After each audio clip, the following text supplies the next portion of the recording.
যেই নবীকে প্রস্তাব দেওয়া হয় আপনাকে তামাম দুনিয়ার ক্ষমতা দেওয়া হবে, আপনাকে সব পাহাড়গুলোকে স্বর্ণ আর মণিমুক্তা দিয়া এই পাহাড়গুলো দামি করে দেওয়া হবে। আল্লাহ রাসূল বললেন, না আল্লাহ, আমি এগুলি চাই না, আমি একবেলা খাবো আর একবেলা অনাহারে থাকবো। সুবহানাল্লাহ। আমি হলো ক্ষুধার্ত অবস্থায় থাকতে চাই, তাহলে একবেলা খাবো আর একবেলা শুকর আদায় করবো আল্লাহ। সুবহানাল্লাহ।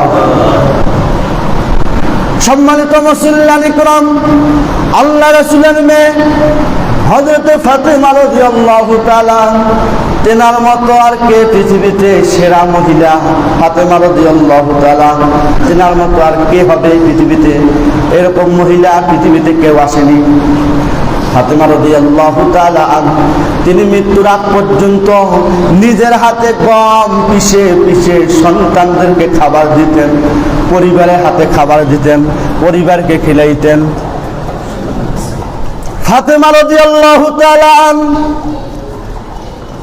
তিনি গম পিষতেন খাবারের খিদার যন্ত্রণায়, সন্তানেরা ছটপট ছটপট, ইমাম হাসান হুসাইন ছটপট ছটপট করতেন খিদার জ্বালায়।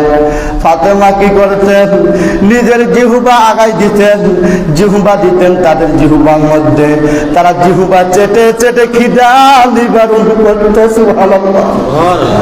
ফাতেমা রাদিয়াল্লাহু তাআলা তিনি সন্তানদেরকে বিভিন্ন ভাবে বুঝ দিতেন, বাবা খাবারের ব্যবস্থা হইতেছে, কিন্তু কোনদিন হারামের কাছে যায়নি, সুদের কাছে যায়নি, কোনদিন অন্যায় করেনি, কোনদিন ফাতেমা রাদিয়াল্লাহু তাআলা কোরআন হাদিসের বাহিরে কোনো আমল করেনি। তাহলে কিসের দুনিয়া? আজকে আপনি আমি না খেয়ে থাকবো, এটা কিন্তু আল্লাহ তাআলার রিজিকের বরাদ্দ ছিল বাজান, এই জন্য আপনি আমি না খেয়ে আছি। আজকে আপনার আমার টাকায়, আপনার আমার পকেটে টাকা নাই, আপনার আমার আজকে হলো ক্ষমতা নাই, এটাও কিন্তু আল্লাহ তাআলার বরাদ্দ। কিন্তু দেখা গেল আজকে মুসলিম আমরা হওয়ার পরও দিন থেকে, ইসলাম থেকে, রাসূলের আদর্শ থেকে দূরে সরে আছি।